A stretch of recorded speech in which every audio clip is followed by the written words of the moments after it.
once you wake up to your true nature, everything is transformed, and the possibility for transcendence exists.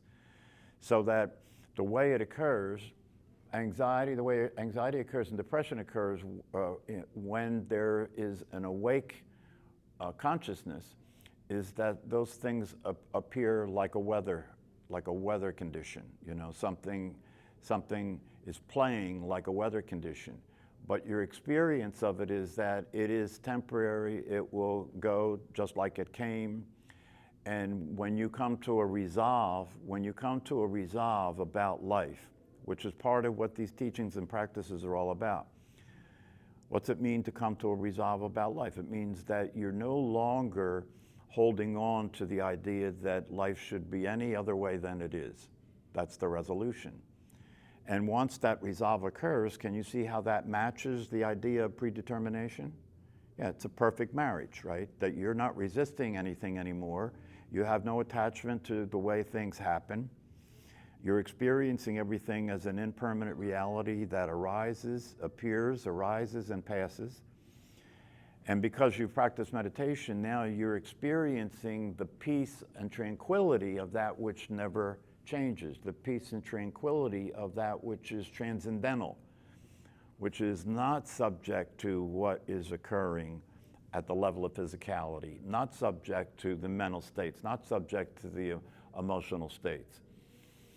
And it takes practice and it takes time to come out of that way of being related to what's happening because of the fact that it's a neurological condition. It's a brain condition. And the brain is, as a neuroplastic learning organism, it has created a database and then it operates in relationship to that database in a way that, according to the programming, in a way that considers it to be real and true. Now, obviously, the brain's not awake, right? So the brain can't actually consider anything to be real or true, but the database that it's using to function in the world is taking that information to be realistic, is taking that information to be accurate. And it's not accurate.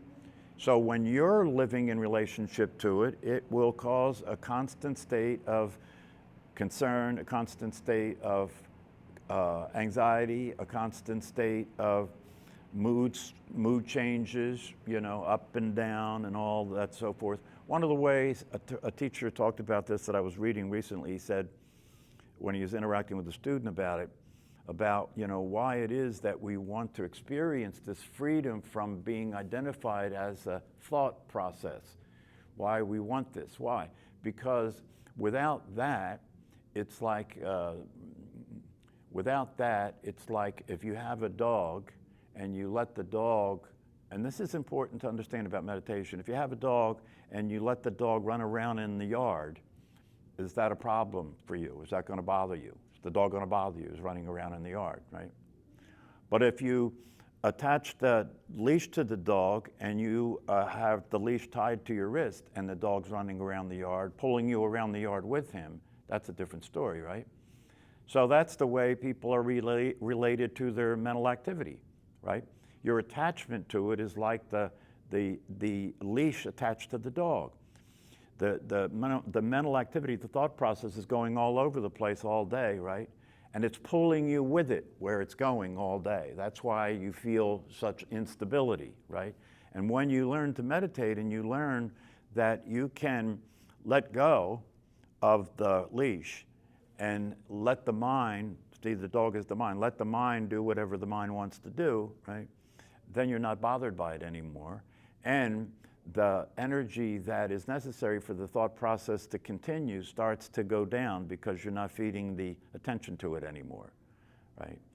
Now, if you're not fortunate enough to, or blessed enough to come across these teachings and practices, and then you end up in a position where you have a serious mental disturbance or a serious physical ailment. See, this is the whole purpose of these teachings and practices. right, is to take advantage of the possibility that exists that you might be able to experience yourself as what you actually are. And if you do, then it's transformational. Then you're not who you were anymore. And if you do, it's transcendental. It means that you're no longer subject to the experience that you would otherwise have. And if you are subject to the experience, and if you don't have meditation and you don't have these teachings, then if it's in the cards that your body gives up or your body has a serious illness and that ends you up in a place because you're identified with your body where you want to escape so bad that you commit suicide, then that was in the cards to happen. The thing about awakening is the more awake you are, the more there's a natural morality.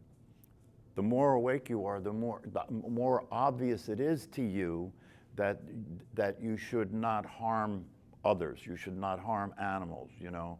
The more it becomes evident to you that you don't need the law to make you behave. Your behavior starts to become natural, you know, so you have a natural morality. That's just the way it is with awakened human beings. You know, the evidence is there that that's just the way it is. On the other hand, you know, there are always going to be people that take advantage of everything. Yeah. Why generosity, right? Because if you're awake and you know who you are, part of that experience is that you're fulfilled. You're not seeking happiness, you're not seeking peace, you're not seeking satisfaction from the world anymore. You've woken up to the reality of the situation, which is that you already have those experiences. This is the thing that's really critical and important about these practices, is that the mind and the personality will have it that this practice is about getting somewhere. It's about getting from where you think you are to a better place, right? But that, if you practice the practices, at some point that starts to become evidently not the case at all. And what starts to reveal itself is that what you want more than anything else is an experience you're having all the time. What you want more than anything else is an experience you're having all the time. And then obviously the question is, well, then why am I not aware of that, right?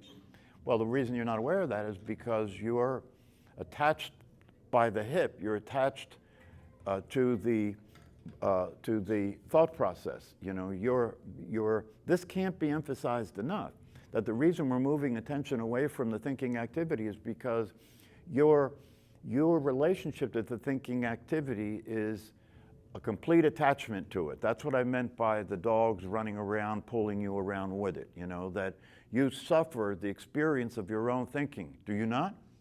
You suffer the experience of your own thinking. Now, obviously, I don't mean that all thoughts are the source of suffering. You know, if you learn to pay attention, why are we learning to pay attention? Why are we practicing paying attention? So we can use our ability to pay attention to watch what's going on. And when you're tied into a thought process without any awareness, you know, without your seeing turned on, right? Then you're living as a thought. Your life, you're living as a thought. You're living as the identity that you think you are, which means you are living as a thought. And you're not living in the world, you're living in the world of thought. You're not living in this world. You think you're living in this world, but the reality of it is, if you talk to other people, you find out that they're not in the same world you're in. So there is no such thing as one world for the personality. The personality is living a separate life in a separate body in a separate world. And that world interfaces with the other worlds, but it's still unique to that individual, and it brings with it the conditioning that's unique to that individual emotionally. So what upsets them is different than what upsets the next person. Everybody gets upset about different things, right? Can you see the mess that this ends up being? You got all these people that are all right about what they think, and you got all these people, 8 billion people, that are emotionally reacting to different things in the world, different things about each other, and then they're all trying to function together. This is the condition that we're in the world, where we have humanity all over the planet, separated by nationalism, separated by country, separated by religion, separated by family, separated by language, separated by education. You know, It's all split up and separated, right? And when you wake up to the truth, you realize that separation is an illusion. It's an appearance. It's not true. It's like when you look at a map, the maps that we look at show what our mind does to reality. It splits it up into all the different states in the country, doesn't it? But that's not true. You know, there is no, when you cross the border from Pennsylvania to New Jersey, right? There was no border. That's all in your mind, right? That gives you an example of how you're living your life. You have everything dissected and split up that way, and you're relating to the world that way. The world is categorized in your mind. And in reality, it's not that way. Just like there is no difference between one state and the next. It's just like there's no difference between people that have one color skin and another color skin. There's no difference between those people. But when you're living in a mental state that divides everything up, then you're seeing people as being different from one another in every way possible. And once that occurs and the survival programming is playing in the brain, right, then you're figuring out how to be better than other people, how to be different than other people, you know, how to be unique, you know, how to get on top of the herd, right? And so everybody's busy doing that, you know, everybody's busy. You look around today because of the football game, right? You know, how many people are wearing jerseys now? Or, you know, I mean, if you were selling Eagles stuff, right, in the last couple of days, they probably made millions of dollars, right? So we have this pressure to conform. We have this pressure to conform. That's part of the life of the personality. You don't want to be too different from other people, right? Because you'll get ostracized. You'll be weird, right? They did this experiment, a psychological experiment, where they had people sitting in a waiting room in an office. Might have been a dentist or a doctor, I forget.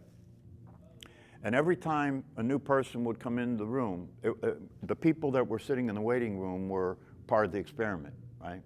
And every time a new person would come into the room and sit down, everybody in the room would start getting up together and then sitting back down. And the one person that wasn't part of the experiment would look around like, what are we doing? You know? And so that went by, and then a few minutes later, everybody stood up again. You know, and then that person got more upset, like, what, am I going to get fined or something, you know? And by the third or fourth time, that person was getting up, right? This is the life of the personality, right? You can't tolerate being too different than everybody, but you want to still be different enough not to be the same as everybody, right? This is a pain in the ass to have to live this way and keep figuring out where you stand, you know, where do I stand? And this started in kindergarten, like I've shared here before. Starts in kindergarten. When you go to kindergarten, you look around, right? And all of a sudden, you know, there are kids that are different from you in terms of they may have nicer clothes than you, right? They may be smarter than you, so the game is on. It starts that young that the game is on. And you're being taught to compete. You're being taught that your value is a function of your performance, isn't it? Isn't your value as a human being a function of your performance? So if it's true that your value is inherent, that your value is natural, that your value is the same as all human beings and value is the same as all life, right? Then that gets thrown out the window very early on. And your value becomes a function of your appearance and your performance, doesn't it? I mean, look around. Your performance, how good are you at what you do? How beautiful is your body? How intelligent are you? How good are you at talking? How good are you at manipulating? How good are you at avoiding difficulty? How good are you at getting what you want? It's all performance, it's all action, right? There's no value in this world for being, is there? Who gives a shit about being? You know, nobody cares about being. That's not worth anything. Being isn't worth anything. Now, doing is worth something, right? What you're doing is worth something. You can get paid for what you do. But go up to your employer and ask him how much you're getting paid for being. They'll look at you like my dog looked at me, you know? It's like, that doesn't make any sense to anybody. And yet the most valuable aspect of your existence as a human being is being, not doing.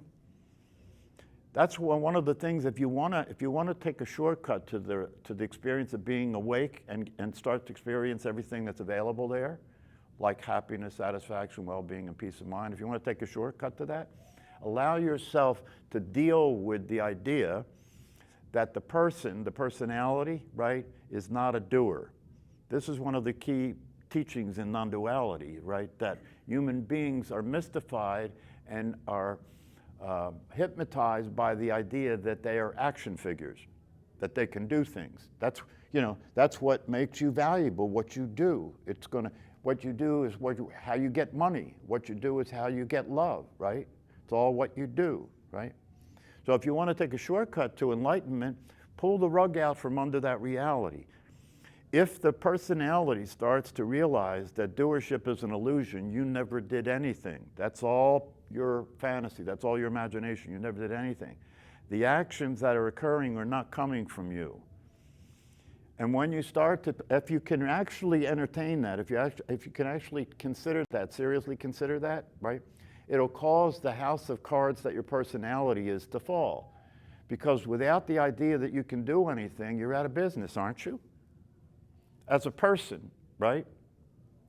That's why if you ended up becoming a paraplegic, you're out of business, aren't you? You can't do it. You can't do anything anymore, right?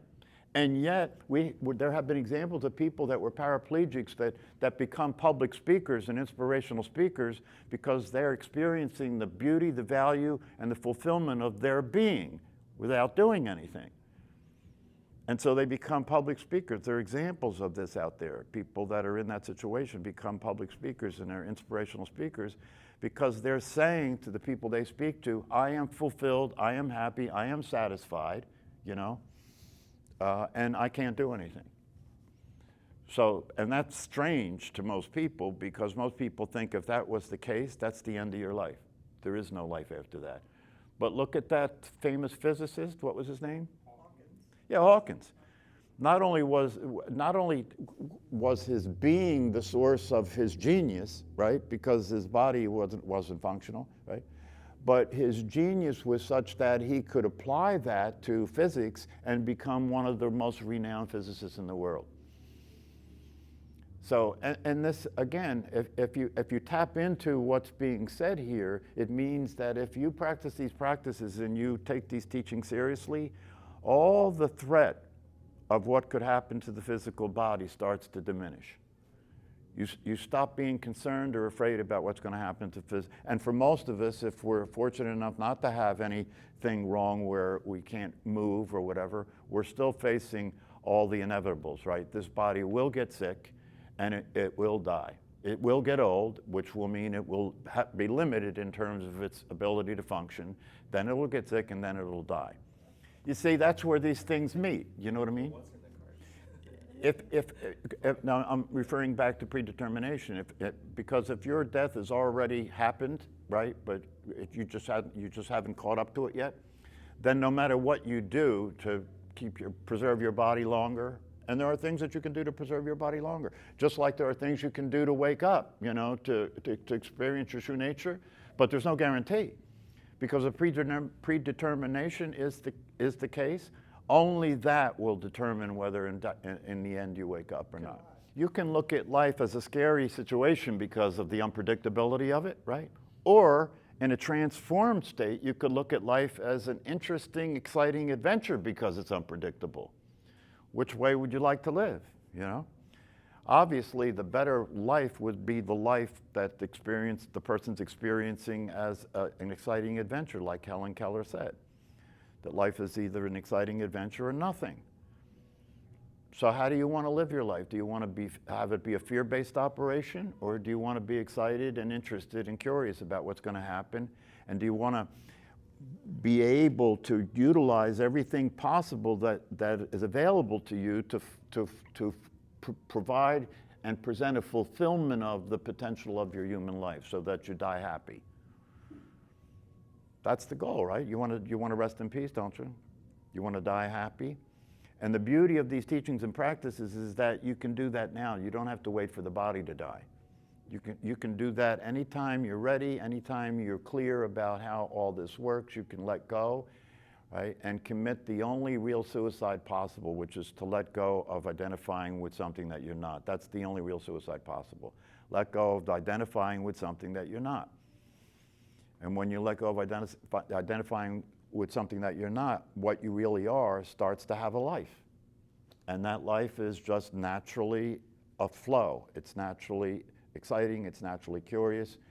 Now, because of the conditioning, you may have to keep practicing, like I said today before we did the practice, you need to keep practicing to interfere with the thought process, to keep interfering with it, keep doing. Every time you practice meditation, you're doing an intervention on your mind. You know, like they talk about doing an intervention for somebody that's addicted, right? Meditation is doing an intervention on your mind. You know, you're moving out of the condition that's an addicted condition. Thinking is an addicted condition. You're moving the attention away from the addicted condition to a condition of freedom where you're free to experience things as they are and you're free to do what works. You can see it clearly and you can see it right in the actual moment of existence. And a lot of things that are said to have happened to Jesus, to Buddha, to Lao Tse, to all kinds of, you know, when you get a few hundred years away from it, people turn it into something that's much more glorious than it actually was. So, and if it, no matter what the case is, as Jesus said, you know, because Jesus was a flesh and blood person if he existed, just like Buddha and everybody else, right? And so we need to get realistic about it. If we believe in pie in the sky right now, we can waste a lot of our energy trying to make something happen that's never going to happen. But if we deal with the reality of who we are, as Jesus Christ said, you know, the reason he was teaching, the reason Buddha was teaching was because what they discovered wasn't just true for them.